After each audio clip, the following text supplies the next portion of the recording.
Hello everyone, welcome to my YouTube channel. आज है हमारा day 20 60 days English grammar course का और आज हम फिर से एक न्यू टॉपिक पढ़ने वाले हैं जिसका नाम है डिस्ट्रीब्यूटिव प्रोनाउन।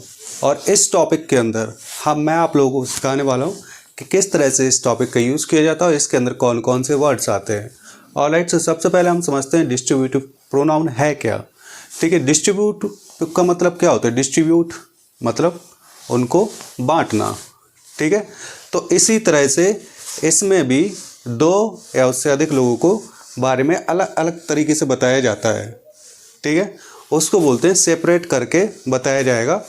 ठीक है, उन पर्सन्स के बारे या फिर उन चीज़ों के बारे में कि ये चीज़ें कैसी हैं, तो उसको बोलते हैं हम लोग डिस्ट्रीब्यूटिव प्रोनाउन।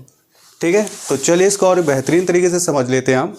ठीक है, इसकी डेफिनेशन के थ्रू और इसके एग्जाम्पल्स के थ्रू। ऑलराइट गाइस, चलिए तो सबसे पहले देखते हैं हम डिस्ट्रीब्यूटिव प्रोनाउन। इसकी डेफिनेशन है the pronoun which refers to two or more persons or things separately are called distributive pronoun. ठीक है, एक कैसा प्रोनाउन जिसमें दो या उससे अधिक लोगों को सेपरेट तरीके से बताया जाता है उनके बारे में।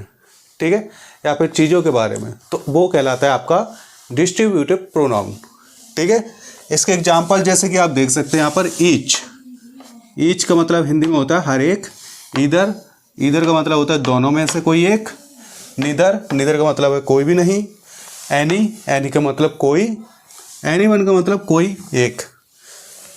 नन का मतलब कोई नहीं। एवरीवन का मतलब हर कोई।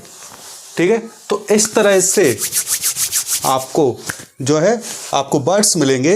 ये सारे क्या कहलाते हैं आपके डिस्ट्रीब्यूटिव प्रोनाउन।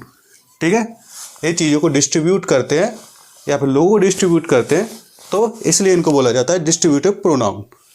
ठीक है, चलिए अब इनका हम जो है सेंटेंसेस में यूज समझ लेते हैं। ठीक है, तो सबसे पहला सेंटेंस आप देख रहे होंगे, each of the girls won a prize. ठीक है, हर लड़की को प्राइज मिला है या फिर हर लड़की प्राइज जीती है। ठीक है, सो यहाँ पर गर्ल्स बहुत सारे लोगों के बारे में बात किया जा रहा है, बट सेपरेटली, अलग अलग तरीके से। ठीक है, कि हर लड़की को प्राइज मिला है। ठीक है, यही जो होता है डिस्ट्रीब्यूटिव प्रोनाउन होता है। ठीक है, उसमें सारी चीज़ों के बारे में सेपरेटली तरीके से बताया जाएगा, बट दो या दो से ज़्यादा लोगों के बारे में बताया जाता है इसमें। ठीक है, either of you can stay. ठीक है, तुम दोनों में से कोई एक रुक सकता है। ठीक है, ईदर का मतलब क्या होता है, दोनों में से एक। ठीक है, either of you can stay. अब आ जाते हैं नेक्स्ट एग्जाम्पल पर, neither of these two girls are working. ठीक है, दोनों में से कोई भी लड़की काम नहीं कर रही है। ठीक है, नीदर का मतलब क्या बताया था, कोई भी नहीं।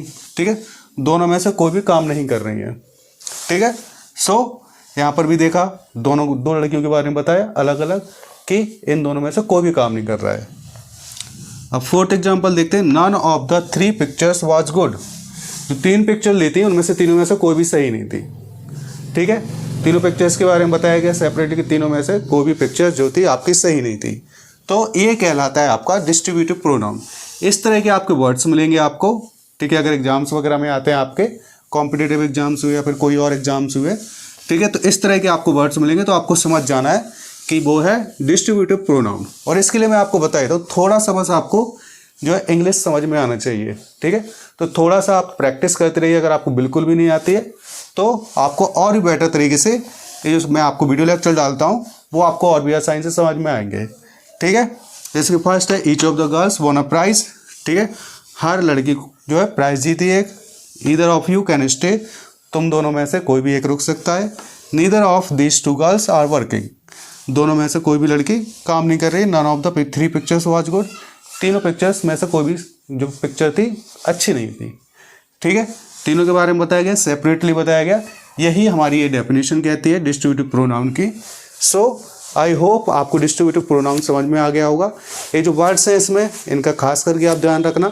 जो मैं आपको लिखवाता हूँ प्रोनाउंस और नाउन में, तो ये मोस्टली मिलते हैं, तो आपको ये कॉमनली पता चल जाता है। ठीक है, फिर उसके बाद उतना ज़्यादा आपको अपना लॉजिक यूज नहीं करना पड़ता है। ठीक है, सो आई होप गाइज आपको वीडियो पसंद आया तो इसको लाइक कीजिए, सब्सक्राइब कीजिए हमारे चैनल को और इसको अपने फ्रेंड्स के साथ शेयर कीजिए। Thank you so much guys, have a good night.